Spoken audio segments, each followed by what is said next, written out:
புதிய பயங்கரவாத தடை சட்ட வரைவு ஆபத்தானது சுட்டிக்காட்டிய அம்பிகா.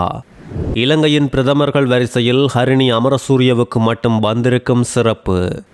நீ புருஸ்லி என்றால் நான் மைக் டைசன். லால்காந்திடம் சாமர சம்பத் விடுத்த சவால். பந்தயத்தால் பாடசாலை மாணவனின் உயிர் பறிக்கப்பட்ட விவகாரம்.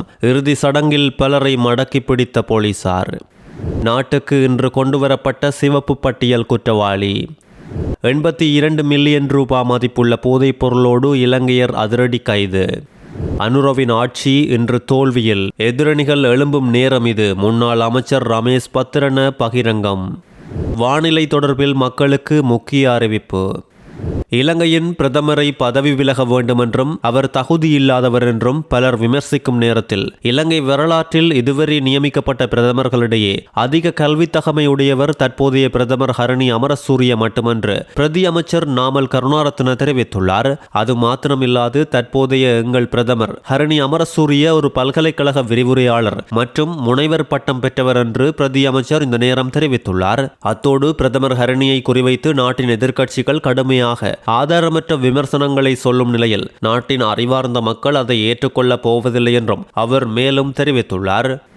முன்னாள் அமைச்சரும் நாடாளுமன்ற உறுப்பினருமான சாமர சம்பத் தசாநாயக்க அமைச்சர் கேடி லால்காந்தவுக்கு ஒரு கடுமையான சவாலை விடுத்துள்ளார். அவருக்கு பதிலளிக்கும் விதமாக நீ புருஸ்லி என்றால் நான் மைக் டைசன் என்று சாமர சம்பத் தெரிவித்துள்ளார். உடல் வலிமை மற்றும் மோதல் அரசியல் தொடர்பில் லால்காந்த சொன்னதாக கூறப்படும் கருத்துக்களுக்கு பதிலளிக்கும் நேரம் நான் லால்காந்திடம் ஒன்று சொல்ல வேண்டும். நீ புருஸ்லி என்றால் நான் மைக் டைசன். நான் உனக்கு 2 குத்துக்கள் குத்தினால் நீ தரையில் விழுவாய் என்றும் தெரிவித்துள்ளார். தனது உரையின் போது தசாநாயக்க தற்போதைய நிர்வாகத்தின் நடவடிக்கையை கடுமையாக விமர்சித்ததோடு பொதுமக்கள் தொடர்ந்து பொருளாதார நெருக்கடியை எதிர்கொள்ளும் போது 159 NPP நாடாளுமன்ற உறுப்பினர்கள் அமைதியாக இருப்பதாக தெரிவித்துள்ளார். மக்களின் குறைகளை நிவர்த்தி செய்வதற்கு பதிலாக அவர்கள் கற்சிலைகள் போல் அசையாமல் இருப்பதாக குற்றம் சாட்டியுள்ளார். தற்போது 14 நீதிமன்ற வழக்குகளை தான் எதிர்கொள்வதாகவும் சாமர சம்பத் MP இதன்போது தெரிவித்ததோடு இவர் மீது குற்றப்பத்திரிகை தாக்கல் செய்யப்பட்டுள்ளதும் குறிப்பிடத்தக்கது. தற்போது நடைமுறையில் உள்ள பயங்கரவாத தடை சட்டத்துக்கு பதிலாக கொண்டுவரப்படவுள்ள அரசை பயங்கரவாதத்திலிருந்து பாதுகாக்கும் சட்டவரைவு தொடர்ந்தும் பாதுகாப்பு துறையினருக்கு அதீத அதிகாரங்களை வழங்கும் சட்டவரைவாக உள்ளதாக இலங்கையின் முன்னாள் மனித உரிமைகள் ஆணையாளர் சட்டத்தரணி அம்பிகா சற்குணநாதன் தெரிவித்துள்ளார். குறிப்பாக இந்த சட்டம் வடக்கு கிழக்கு பகுதிகளில் பிரயோகிக்கப்பட்டாலும் கொழும்பில் இடம்பெற்ற அறகலைய போராட்டத்தில் கடந்த அரசாங்கத்தில் இந்த சட்டத்தின் கீழ் பலர் கைது செய்யப்பட்டார்கள். இந்த நடவடிக்கை நேரம்தான் இந்த சட்டத்தின் ஆபத்து என்ன என்று தெற்கில் உள்ளவர்கள் உணரக்கூடியதாக இருந்தது. தற்போது ஆட்சியில் உள்ள அரசாங்கம் தன்னிடம் ஆட்சி அதிகாரம் இல்லாத நேரம் பயங்கரவாத தடை சட்டத்தை நீக்குவோம் என்ற உத்தரவாதத்தை வழங்கி 1 வருடம் கடந்த நிலையில் இன்னும் நீக்கப்படவில்லை. சில திருத்தங்களை மட்டும் தற்போது மேற்கொண்டு அரசை பயங்கரவாதத்திலிருந்து பாதுகாக்கும் சட்டம் என்ற பெயரோடு ஒரு வரவை தயாரித்து முடித்திருக்கின்றார்கள். 18 வருடங்கள் சிறையில் இருந்த சந்திரபோஸ் என்ற நபர் தன்னை சிறையில் சித்திரவதை செய்து குற்ற ஒப்புதல் வாக்குமூலம் பெற்றார்கள் என 2021ஆம் ஆண்டு மேன்முறையீடு செய்த நிலையில் பின்னர் அவர் விடுவிக்கப்பட்டார். அவரின் உடல் பகுதிகளில் அநேகமான இடங்களில் தழும்புகள் காணப்பட்டமை சிறையில் சித்திரவதை செய்யப்பட்டதை காட்டுவதாக அமைந்தது. இது எவ்வாறாக இருந்தாலும் புதிய சட்டத்தில் நீதிமன்றம் பிணை வழங்க முடியுமே தவிர வழக்கிலிருந்து விடுவிப்பதற்கான அதிகாரமற்ற நீதித்துறையாகவே உள்ளது என்றும் தெரிவித்துள்ளார். ஹொரணையில் நடத்தப்பட்ட மோட்டார் சைக்கிள் பந்தயம் ஒன்றில் 17 வயது மாணவன் ஒருவர் உயிரிழந்த விவகாரம் தொடர்பில் நீதிமன்றம் பலரை கைது செய்ய உத்தரவு பிறப்பித்துள்ளது. ஹொரணையில் நடைபெற்ற மோட்டார் சைக்கிள் பந்தயத்தில் பங்கேற்றிருந்த போது காரில் மோதி ஒரு இளைஞர் உயிரிழந்துள்ளார். மாணவனின் இறுதி சடங்கு ஊர்வலத்தின் போது போலீசாரால் உயிருக்கு ஆபத்தான முறையில் மோட்டார் சைக்கிள் ஓட்டிய 2 இளைஞர்கள் கைது செய்யப்பட்டுள்ளதோடு எதிர்வரும் பிப்ரவரி 6ஆம் தேதி வரை விளக்கமறியலில் வைக்க ஹொரணை பிரதான நீதவான் நேற்று உத்தரவிட்டுள்ளார்.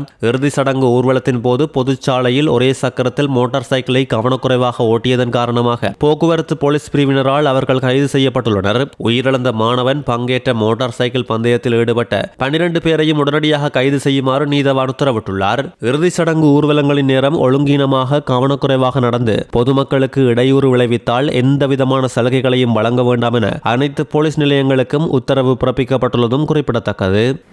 ஓமானில் இருந்து வந்த 37 வயதுடைய இலங்கையர் ஒருவர் 8 கிலோகிராம் குஸ்ரக போதைப் பொருளோடு பண்டாரநாயக்க சர்வதேச விமான நிலையத்தில் அதிரடியாக கைது செய்யப்பட்டுள்ளார். கைப்பற்றப்பட்ட போதைப் பொருளின் பெறுமதி சுமார் 82 மில்லியன் ரூபாய் என தெரிவிக்கப்பட்டுள்ளதோடு திக்கோவிட்ட மீன்பிடி துறைமுகத்துக்கு வந்த படகுகளிலிருந்து 5 பில்லியன் ரூபாவுக்கும் அதிக பெறுமதியான போதைப் பொருள் இருந்ததாக பாதுகாப்பு பிரதி அமைச்சர் அருண ஜெயசேகர அறிவித்துள்ளார். 285 கிலோவுக்கும் அதிகளவான போதைப் பொருள் அவற்றிலிருந்து பறிமுதல் செய்யப்பட்டுள்ளதாகவும் அவர் தெரிவித்துள்ளார். அனுரவின் ஆட்சியின் கீழ் மக்களின் எதிர்பார்ப்பு இப்பொழுது தவிடுபொடியாகிவிட்டது என்றும் எதிரணிகள் பலமாக செயற்பட வேண்டும் என்றும் முன்னாள் அமைச்சர் ரமேஷ் பத்ரன தெரிவித்துள்ளார். கடந்த ஜனாதிபதி தேர்தலின் போது ரமேஷ் பத்ரன மொட்டுக்கட்சி வேட்பாளர் நாமல் ராஜபக்சவுக்கு ஆதரவளிக்கவில்லை. சிலிண்டர் கூட்டணியில் களமிறங்கிய ரணில் விக்ரமசிங்கவுக்கு ஆதரவாக செயற்பட்ட நிலையில் ஸ்ரீலங்கா பொதுஜன பெரமுன கட்சியுடன் மீண்டும் இப்பொழுது இணைந்துள்ளார். இவருக்கு காலி எல்பிட்டிய தொகுதி அமைப்பாளர் பதவியை கட்சியின் தேசிய அமைப்பாளர் நாமல் ராஜபக்ச வழங்கி வைத்துள்ளதும் குறிப்பிட வேண்டியது. தாய் வீட்டுக்கு மீண்டும் வந்துவிட்டேன், இனி வலுவான முறையில் அரசியல் பயணம் தொடரும் என்று தெரிவித்த ரமேஷ் பத்ரன ஸ்ரீலங்கா பொதுஜன பெரமுன கட்சிக்கு அதிக வாக்கு வங்கி உள்ள மாவட்டம் காலி மாவட்டம். இங்கு சிறப்பான முறையில் பயணம் தொடரும் என்றும் இந்த ஆட்சியின் கீழ் மக்களின் எதிர்பார்ப்பு தவிடுபொடியாகி வருகின்றது, எனவே எதிரணிகள் வலுவாக செயற்பட வேண்டும் என்றும் தெரிவித்துள்ளார். கடந்த 2025ஆம் ஆண்டு பல்வேறு வகையான இணைய குற்றங்களோடு தொடர்புடைய 318 நபர்கள் கைது செய்யப்பட்டுள்ளதாக போலீஸ் ஊடக பேச்சாளர் உதவி போலீஸ் அத்தியட்சகர் எஃப்யூ வுட்லர் தெரிவித்துள்ளார். கடந்த ஆண்டில் மட்டுமே 2000க்கும் அதிகமான இணைய குற்றங்கள் தொடர்பான முறைப்பாடுகள் பதிவாகியுள்ளதாகவும் இது டிஜிட்டல் தளங்களில் அதிகரித்து வரும் அச்சுறுத்தலை வெளிப்படுத்துவதாகவும் தெரிவித்துள்ளார். பிரதானமாக இளைஞர்களையும் முதியவர்களையும் இணைய குற்றவாளிகள் இலக்கு வைப்பதாகவும் அண்மை காலங்களில் புதிதாக இணையத்தை பயன்படுத்த தொடங்கியவர்களும் இத்தகைய மோசடிகளுக்கு இரையாகும் வாய்ப்பு அதிகம் இருப்பதாகவும் அவர் சுட்டிக்காட்டியுள்ளதோடு இளைஞர்கள் முதியவர்கள் அவதானமாக இருக்க வேண்டும் என்றும் தெரிவித்துள்ளார். உங்கள் கடவுச்சொற்கள் அல்லது தனிப்பட்ட தகவல்களை தெரியாத நபர்களுக்கோ அல்லது அங்கீகரிக்கப்படாத தரப்பினருக்கோ பகிர வேண்டாம் என்றும் அவர் தெரிவித்துள்ளார். இணைய குற்றங்களை தடுப்பதற்கும் குற்றவாளிகளை கண்டறிவதற்கும் நவீன தொழில்நுட்பங்களை பயன்படுத்தி மேலதிக விசாரணைகளை தீவிரப்படுத்தியுள்ளதாக போலீசார் தெரிவித்துள்ளதும் குறிப்பிடத்தக்கது.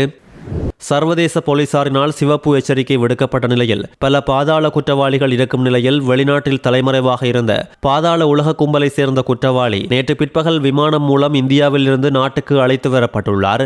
சந்தேக நபர் அழைத்து வரப்பட்ட பின் கட்டுநாயக்க விமான நிலையத்தில் வைத்து குற்றப்புலனாய்வு திணைக்கள அதிகாரிகளால் பொறுப்பேற்கப்பட்டதோடு இவர் 34 வயதுடைய வாழைத்தோட்டம் பகுதியை சேர்ந்தவர் என்றும் மேலதிக விசாரணைகளுக்காக வாழைத்தோட்டம் போலீசாரிடம் ஒப்படைக்கப்பட்டுள்ளார். சந்தேக நபருக்கு எதிராக பல கொலைகள் கொள்ளை சம்பவங்கள் மற்றும் போதைப் பொருள் வைத்திருந்தமை தொடர்பான குற்றச்சாட்டுகள் சுமத்தப்பட்டுள்ளதாக போலீசார் தெரிவித்துள்ளனர். 2015இல் கெசல்வத்த போலீஸ் பிரிவுக்குள் கூர்மையான ஆயுதங்களை பயன்படுத்தி மேற்கொள்ளப்பட்ட கொலை மற்றும் 2018ஆம் ஆண்டு கொட்டாஞ்சேனை போலீஸ் பிரிவில் துப்பாக்கி சூடு மற்றும் கொலைக்கு உதவி செய்தமை, 2021ஆம் ஆண்டு மட்டக்குழி போலீஸ் பிரிவில் கூர்மையான ஆயுதத்தால் தாக்குதல் நடத்தியமை, அதே ஆண்டில் கொட்டாஞ்சேனை போலீஸ் பிரிவில் கையெறி கொண்டு வைத்திருந்தமை மற்றும் கெசல்வத்த வெள்ளவத்த மற்றும் ப்ளூமெண்டல் போலீஸ் பிரிவுகளில் கொள்ளை மற்றும் போதைப் பொருள் வைத்திருத்தல் ஆகிய குற்றச்சாட்டுகள் குறித்த நபர் மீது சுமத்தப்பட்டுள்ளதும் குறிப்பிடத்தக்கது.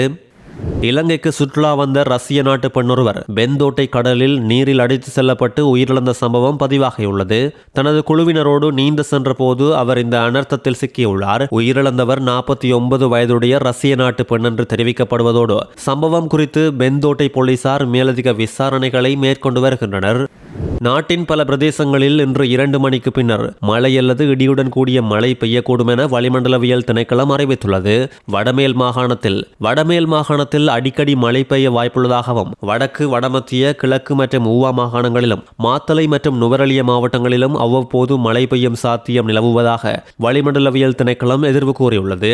மேல் சப்ரகமுவ மத்திய மற்றும் ஊவா மாகாணங்களிலும் காலி மற்றும் மாத்தறை மாவட்டங்களிலும் காலை வேளையில் சில இடங்களில் பனிமூட்டமான நிலை உள்ளதும் குறிப்பிடத்தக்கது. கனடா சீனாவுடன் வர்த்தக ஒப்பந்தம் மேற்கொண்டால் கனடாவில் இருந்து இறக்குமதி செய்யப்படும் அனைத்து பொருட்கள் மீதும் 100% வரி விதிக்கப்படும் என்று டொனால்ட் ட்ரம்ப் எச்சரிக்கை விடுத்துள்ளார். சீன பொருட்கள் அமெரிக்காவுக்குள் நுழைய கனடா ஒரு வழியாக இருப்பதை டொனால்ட் ட்ரம்ப் கடுமையாக எச்சரித்துள்ளார். மின்சார வாகனங்கள் உட்பட பல்வேறு துறைகளில் கனடா சீனாவோடு ஒப்பந்தம் செய்துள்ளதோடு உலக பொருளாதார மன்றத்தில் வல்லரசுகளின் ஆதிக்கத்துக்கு எதிராக மார்க் கார்னி பேசியது ட்ரம்பை கோவப்படுத்தியுள்ளது. முன்பே ட்ரம்ப் கனடாவை அமெரிக்காவின் 51வது மாநிலம் என்றும் கார்னியை அதன் ஆளுநர் என்றும் தொடர்ந்து கிண்டலடித்து வருகின்றார். இந்த நிலையில் அமெரிக்காவின் 100% வரி நடைமுறைக்கு வந்தால் கனடாவின் ஏற்றுமதி துறை பெரும் சரிவை சந்திக்கும் என்பதோடு அது வட அமெரிக்க நாடுகளுக்கிடையே ஒரு மிகப்பெரிய வர்த்தக போருக்கு வழிவகுக்கும் என்பதும் குறிப்பிடத்தக்கது.